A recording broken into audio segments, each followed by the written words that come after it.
Paris ഒളിമ്പിക്സിൽ ഗുസ്തി ഫൈനലിൽ ഇന്ത്യൻ താരം വിനേഷ് ഫോഗട്ടിന് അയോഗ്യത നേരിട്ടിരിക്കുകയാണ്.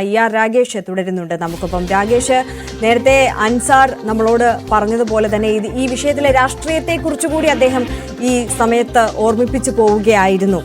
നമുക്കറിയാം, ബ്രിജ് ഭൂഷണെതിരായി നടന്ന പ്രതിഷേധങ്ങളും അതിൽ മുന്നിൽ നിന്ന് നയിച്ച വിനേഷ് ഫോഗട്ടിനെയും അതിന് പിന്നീട് തുടർച്ചയായി ഉണ്ടായിട്ടുള്ള രാഷ്ട്രീയ നീക്കങ്ങളെയും ഒക്കെ നമ്മൾ കണ്ടതാണ്. ഈ ഘട്ടത്തിൽ ഒളിമ്പിക് അസോസിയേഷന്റെ നീക്കം അത് വളരെ വാല്യുബിളായി നോക്കിക്കാണുന്നു എന്നാണ് അദ്ദേഹം പറഞ്ഞത്. എന്താണ് അസോസിയേഷന്റെ നീക്കം?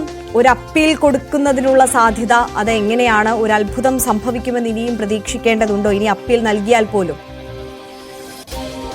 അപ്പീൽ നൽകാൻ സ്വാഭാവികമായ അവസരമുണ്ട്. പക്ഷേ റെസ്ലിംഗ് അസോസിയേഷന്റെ ഭാഗത്ത് നിന്ന് അത്തരമൊരു നീക്കമുണ്ടോ എന്ന കാര്യത്തിൽ ഇതുവരെ വ്യക്തതയില്ല. അത്തരമൊരു പ്രതികരണം ഏതായാലും ഗുസ്തി ഫെഡറേഷന്റെ ഭാഗത്തുനിന്ന് ഉണ്ടാവുകയും ചെയ്തിട്ടില്ല. പക്ഷേ അങ്ങനെ അപ്പീൽ നൽകിയാൽ പോലും ഇത്തരത്തിൽ ഒളിമ്പിക് കമ്മിറ്റി, അന്താരാഷ്ട്ര ഒളിമ്പിക് കമ്മിറ്റി തീരുമാനത്തിൽ മാറ്റം വരുത്തുമോ എന്ന കാര്യത്തിലും അതിനുള്ള സാധ്യത കുറവാണ്. അതിന് പ്രധാനപ്പെട്ട കാരണം, ഓരോ മത്സരങ്ങൾ തുടങ്ങുന്നതിന് മുമ്പ് ഇത്തരത്തിൽ താരങ്ങളുടെ ഭാരപരിശോധന നടത്താറുണ്ട്. അങ്ങനെ ഫൈനൽ മത്സരത്തിന് മുമ്പായുള്ള ഭാരപരിശോധനയിലാണ് ഇത്തരത്തിൽ 100 ഗ്രാം കൂടുതലായി കണ്ടെത്തിയത്. ഏതായാലും ഈ ഇന്ത്യൻ ക്യാമ്പുമായി ബന്ധപ്പെട്ട വൃത്തങ്ങൾ വ്യക്തമാക്കുന്നത് ഏതാണ്ട് 1.5 കിലോയോളം ഭാരം വിനേഷ് ഫോഗട്ടിന് കൂടുതൽ ഉണ്ടായിരുന്നു. അത് കുറച്ച് കഴിഞ്ഞ ദിവസങ്ങളിലായി ഈ മത്സരശേഷം കുറച്ച് കൊണ്ടുവരികയായിരുന്നു എന്നാണ് പ്രതികരണം. അങ്ങനെയാണ് ഈ പരിശോധനയിൽ ഏതായാലും 100 ഗ്രാം വർദ്ധിച്ചത് എന്നുകൂടി വ്യക്തമാക്കുന്നുണ്ട്. ഏതായാലും നിലവിലെ സാഹചര്യം അനുസരിച്ച് വിനേഷ് ഫോഗട്ട് അയോഗ്യയായ ഈ സാഹചര്യത്തിൽ നിലവിൽ ഫൈനലിലേക്ക് എത്തിയിരിക്കുന്ന US താരം സ്വാഭാവികമായും സ്വർണ്ണ മെഡൽ ജേതാവും, ഒപ്പം തന്നെ നിലവിൽ US താരം ആദ്യ റൗണ്ടിൽ പരാജയപ്പെടുത്തിയ താരവും, ഒപ്പം തന്നെ സെമിയിൽ പരാജയപ്പെട്ട താരവും തമ്മിലായിരിക്കും 3ാം സ്ഥാനത്തിന് വേണ്ടിയുള്ള വെങ്കല മെഡൽ പോരാട്ടത്തിന് വേണ്ടിയുള്ള മത്സരം നടക്കുക. അതായത് വെള്ളി മെഡൽ വിനേഷ് ഫോഗട്ട് അയോഗ്യയായ സാഹചര്യത്തിൽ വെള്ളി മെഡൽ ഇത്തവണ 50 കിലോഗ്രാം കാറ്റഗറിയിൽ ഉണ്ടാകാനുള്ള സാധ്യതയുമില്ല.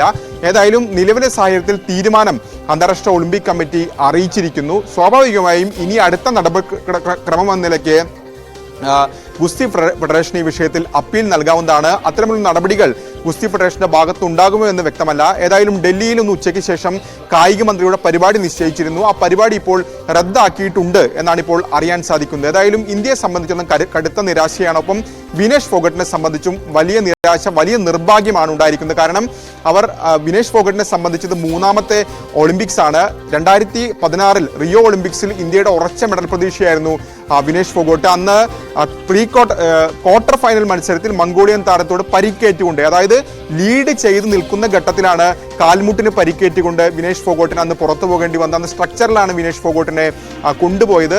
പക്ഷേ അതിനുശേഷം നടന്ന ടോക്കിയോ ഒളിമ്പിക്സിൽ വിനേഷിന് മെച്ചപ്പെട്ട പ്രകടനം കാഴ്ചവെക്കാൻ സാധിച്ചില്ല. അതിനുശേഷം ഇപ്പോൾ 8 വർഷത്തിന് ശേഷം വിനേഷ് ഫോഗട്ട് വീണ്ടും 2024 പാരീസിൽ വലിയ അട്ടിമറികൾ നടത്തിക്കൊണ്ട്, പ്രത്യേകിച്ച് ജപ്പാൻ താരത്തെ, അതായത് ഇതുവരെ അന്താരാഷ്ട്ര വേദിയിൽ, രാജ്യാന്തര വേദിയിൽ പരാജയപ്പെടാത്ത ജപ്പാൻ താരത്തെ പരാജയപ്പെടുത്തിക്കൊണ്ട്, നിലവിൽ ലോക 1ാം നമ്പർ താരത്തെ പരാജയപ്പെടുത്തിക്കൊണ്ട് ഫൈനലിൽ എത്തുന്നു. പക്ഷേ ഫൈനലിൽ ഭാരപരിശോധനയിൽ അത് വിനേഷ് ഫോഗട്ടിന് വീണ്ടും നിർഭാഗ്യം വേട്ടയാടുന്നു. അങ്ങനെ ഒരു പക്ഷേ ഇന്ത്യയുടെ ചരിത്രത്തിൽ തന്നെ വനിതാ ഗുസ്തിയിൽ ഏറ്റവും ശ്രദ്ധേയമായ പ്രകടനം കാഴ്ചവെച്ച ഒരു താരമെന്ന് ചോദിച്ചാൽ വിനേഷ് ഫോഗട്ട് തന്നെയായിരിക്കും. പക്ഷേ എല്ലാ കാലത്തും വിനേഷ് ഫോഗട്ടിനെ നിർഭാഗ്യം വേട്ടയാടുന്നു. അതിന്റെ ഏറ്റവും ഒടുവിലത്തെ ഉദാഹരണമായി മാറിയിരിക്കുകയാണ് ഇപ്പോൾ ഉണ്ടായിരിക്കുന്ന ഭാരപരിശോധന. ആര്യ, തീർച്ചയായും രാകേഷാണ് വിവരങ്ങൾ നൽകിക്കൊണ്ടിരിക്കുന്നത്. എന്തായാലും ഈ ഘട്ടത്തിൽ വിനേഷ് ഫോഗട്ടിന്റെ പിതാവിന്റെ പ്രതികരണം കൂടി ലഭ്യമായിട്ടുണ്ട്. പ്രതികരണത്തിലേക്ക്